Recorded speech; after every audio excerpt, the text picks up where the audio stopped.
Halo, Assalamualaikum. Selamat pagi untuk semuanya. Masih bersama kita di sini dalam rangka peringatan Hari Peduli Sampah Nasional. Seperti biasa, obrolan kita kali ini akan ada tema-tema yang menarik yang akan kita bahas untuk kali ini. Nah, di sini saya Kak Yanto di program unggulan kita Pak Pos di Teras Seperti, program penguatan literasi secara digital. Di sini saya tidak sendiri, saya ditemani oleh salah satu siswa SMP 9 Madiun, namanya Farel. Silakan Farel untuk memperkenalkan diri dulu pada teman-teman. Perkenalkan, nama saya Farel Zadul Rosid dari kader Pokja Komposter SMP Negeri 9 Madiun. Untuk menambah semangat kita pada pagi hari ini, kita punya yel-yel. Nanti di akhir bisa kita ulang. Untuk yel-yelnya, salam bumi, pasti lestari. Jawa Timur, pasti bisa. Kota Madiun, Pancakarya. SMP 9 Madiun, hebat, hebat, luar biasa. Nah, agak menambah semangat kita hari ini, ya. Baik, sesuai dengan topik kita hari ini, topik yang akan membahas kepedulian kita tentang sampah, bertepatan dengan tanggal 21 Februari 2021 tentang peringatan Hari Peduli Sampah Nasional. Kita akan membicarakan tentang kegiatan-kegiatan kita yang ada di SMP 9. Nah, Farel, ini Farel kalau tidak salah sudah kelas 8, tepatnya di 8A. Menurut Farel, ini kondisi sampah di SMP 9 ini bagaimana? Kondisi sampah di lingkungan SMP 9 sudah bersih, Pak. Tidak ada sampah yang berserakan karena pihak sekolah sudah menyediakan tempat sampah di lingkungan sekolah. Jadi setiap 2 kelas terdapat 2 tempat sampah yang bergerak jenis sampahnya, seperti sampah organik dan sampah anorganik. Sudah bagus berarti pengelolaannya, ya. Untuk pengelolaan sampah sendiri di SMP 9 itu apakah langsung dikumpulkan terus kemudian dibuang ke TPA seperti itu atau ada proses lagi? Untuk sampah tidak langsung dibuang ke TPA, Pak. Sekolah melakukan pengelolaan melalui 3 Pokja yang sudah dibentuk sebelumnya, yaitu Pokja Pengelolaan Sampah, Pokja 3R, dan Pokja saya sendiri yaitu Pokja Komposter. Oh gitu ya. Jadi Pokja itu adalah kelompok kerja. Kelompok kerja yang mana itu untuk mempermudah alur pengelolaan yang ada di SMP 9. Nah, tadi ada 3 Pokja yang berkaitan dengan sampah itu, ya. Yang pertama tadi Pokja pengelolaan, ada Pokja 3R, ada Pokja Komposter. Tugas dari masing-masing Pokja itu bisa diceritakan, dibagikan?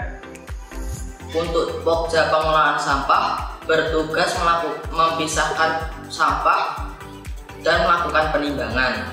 Kemudian sampah yang sudah dipisahkan tadi diambil oleh Pokja 3R dan Pokja Komposter. Kalau Pokja 3R setelah mengambil sampah tersebut, mereka langsung melakukan proses. Setelah kita tahu untuk prosesnya, ternyata pengelolaan sampahnya itu seperti yang diceritakan oleh Karel tadi. Kemudian untuk tugas dari masing-masing Pokja itu kira-kira apa saja? Mari kita dengarkan dari cerita Farel ini.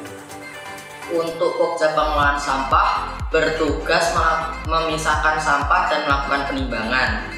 Kemudian sampah yang sudah dipisahkan tadi diambil oleh Pokja 3R dan Pokja Komposter. Kalau Pokja 3R setelah mengambil sampah yang sudah didaur ulang, mereka langsung melakukan prosesnya. Diawali dengan membersihkan sampah sampai sampah tersebut bisa digunakan kembali menjadi benda baru. Sementara dari Pokja saya, Pokja Komposter, Setelah mengambil sampah-sampah yang berupa daun-daunan dan ranting-ranting pohon, kita langsung melakukan prosesnya. Diawali dengan memasukkan sampah tersebut ke dalam alat penghancur sampai sampah tersebut menjadi kompos yang bisa digunakan kembali. Ya, jadi tidak langsung bisa digunakan ya teman-teman ya. Jadi prosesnya itu masih ada tahapan-tahapan, jadi tidak langsung bisa digunakan, masih ada prosesnya lagi.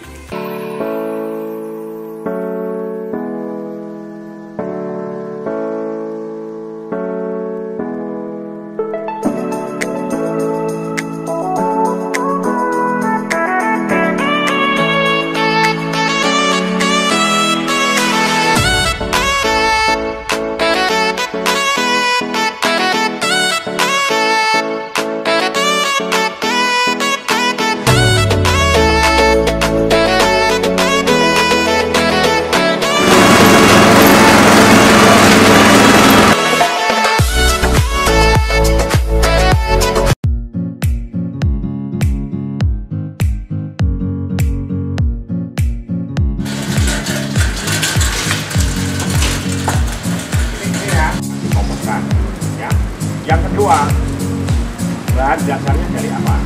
Kalau daunnya itu banyak daun kering, itu akan produknya. Kalau daunnya basah, itu agak lemah. Kenapa itu ada urusan namanya pH ratio?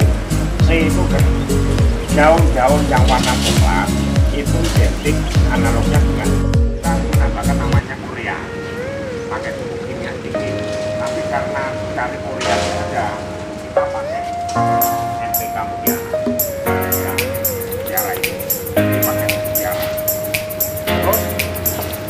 Bahannya pakai apa? Jangan apa pepek. Kita campur dulu. Ini kita hidupkan. Ini dengan kita campur. Ya, apa ini ya? Setelah.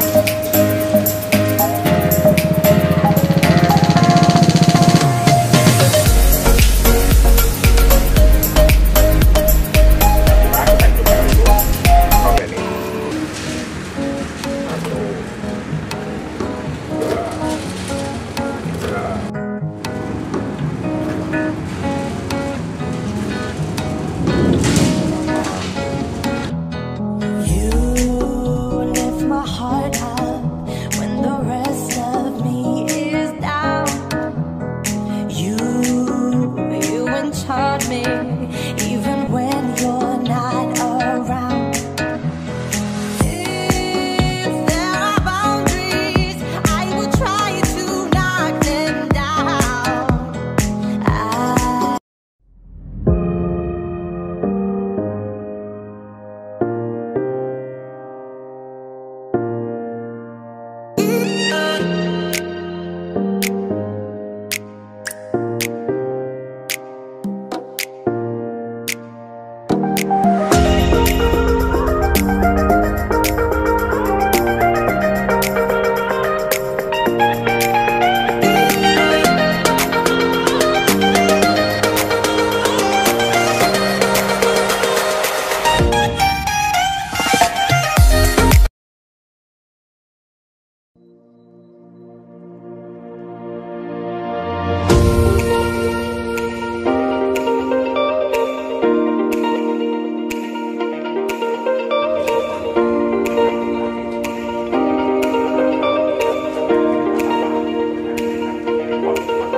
Berdasarkan tayangan video tadi ya, untuk menjadikan atau proses pengolahan sampah menjadi kompos itu bisa diceritakan.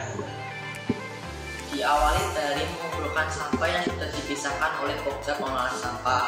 Biasanya sampah berupa daun-daunan dan ranting-ranting pohon.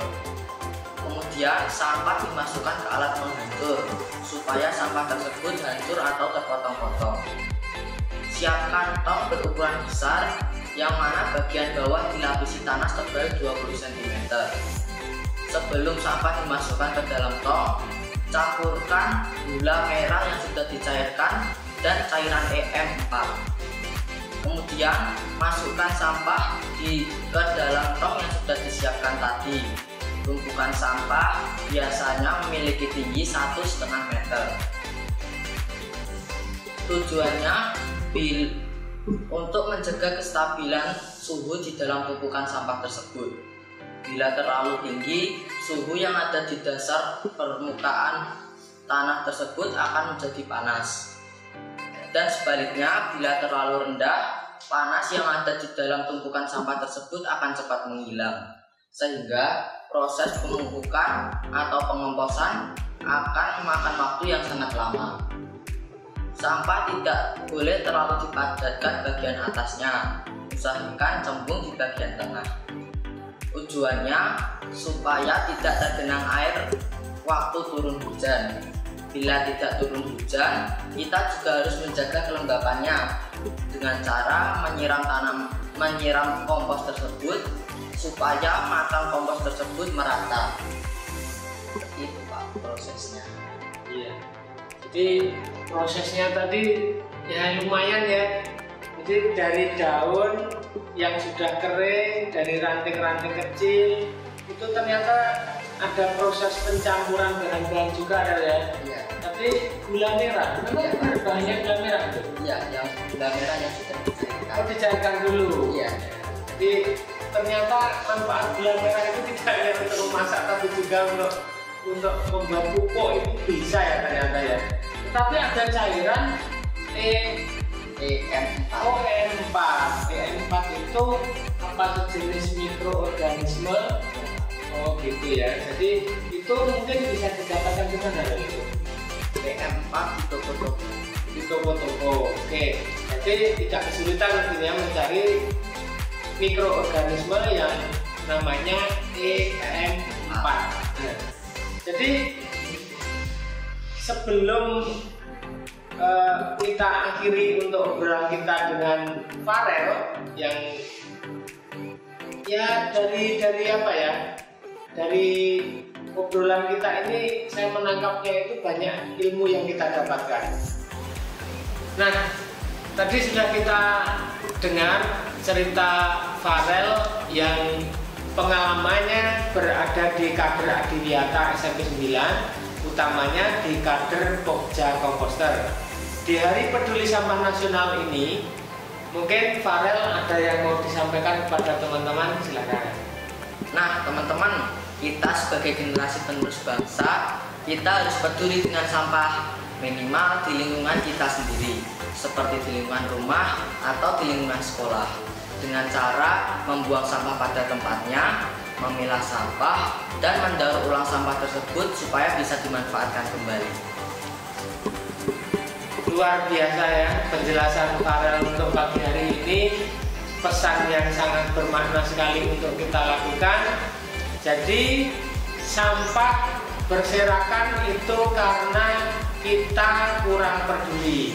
Kalau bukan kita, siapa lagi? Nah, baiklah, untuk obrolan kita di Hari Peduli Sampah Nasional ini kami kira cukup. Saya senang tadi ditemani oleh salah satu siswa di SMP 9 Madiun, namanya Farel dari kelas 8A. Terima kasih kepada Farel atas kehadiran akan ceritanya hari ini di Pak Pos di Teras Sepenbi, sebuah program penguatan literasi secara digital. Edisi hari ini, edisi Hari Peduli Sampah Nasional. Tetap jaga kesehatan, patuhi protokol kesehatan, dan salam bumi pasti lestari. Jawa Timur Pasti bisa. Utama Madiun Pancakarya SMP 9 hebat luar biasa.